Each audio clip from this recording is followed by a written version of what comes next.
Iniimbestigahan na ng Office of Civil Defense NCR sa lokal na pamahalaan ng Quezon City ang biglang pag-init ng bahagi ng sahig sa isang bahay sa Barangay Del Monte. Bukod sa kumakalat daw ang init sa sahig, sa taas ng temperatura kaya raw nito makapagluto ng itlog. Saksi si Atina Imperial. Nagkalat ang mga basang-basahan sa sahig sa bahaging ito ng bahay ni Jane Filio sa Manalo Street, Barangay Del Monte sa Quezon City. Uminit daw kasi ang sahig kaya iniiwasan na nilang tapakan. Miyerkules daw nang una itong mapansin. Pero lalo silang naalarma nitong Biyernes nang lumawak pa ang bahaging mainit mula sa dating isang talampakan lang. Last Wednesday evening, nanood ako ng DVD. Yung tsinelas ko, isusuot ko na, natapon siya ng paunahan. So nung kinukuha ko, syempre nakapaa yung isa ko. Nakaapak ako doon sa isang tiles, mainit siya. The following day, hindi ko na rin, pumasok na ako sa office.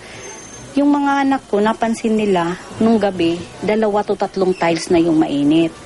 Sabi ko na alarm na code. Dito sa bahay na to, sinasabing unti-unting umiinit yung bahaging ito ng lapag sa kanilang sala. Sabi ni Ate Jane kanina, ito daw yung unang tile na napansin niyang umiinit. Hanggang sa mapansin niya, yung area na to, unti-unting tumataas yung temperatura. 50 to 60 degrees Celsius daw ang temperatura nito noong Biyernes. At kung mapapansin nyo, itong itlog na binasag natin kanina, kung mapapansin nyo, unti-unti na siyang naluluto. Inakala raw nila noong una na problema lang ito sa septic tank. Pero kahit na ipasuri sa mga nag-aayos ng Poso Negro at maging sa Bureau of Fire Protection at Department of Public Order and Safety ang bahaging ito ng sahig, hindi pa rin natukoy ang sanhi ng init. Pinaputol na nga ng pamilya ang kanilang linya ng kuryente. Pero hindi pa rin daw nagbago ang temperatura. Dapat daw kung may PNP bomb squad, kasi garrison yan daw ng hapon dati, yung pangatlong bahay na malaki. May mga nakuha na daw dyan ng mga vintage before, mga bomba. Hindi lang nila alam kung dito meron. Yung dating may-ari nito, chemist.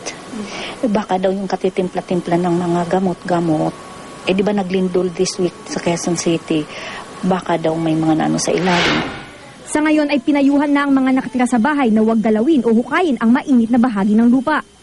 Ang Office of Civil Defense NCR naman, inabisuhan na ang Quezon City Local Government kaugnay ng insidente. Nag-cool down na siya, yung sitting up of the floor, of the ground, pero kailangan pa rin ma-determine specifically kung ano yung mga cause, kung ano yung pwedeng cause, baka makakosto ng damage or self-concern, siguro kung hindi kagad na iayos.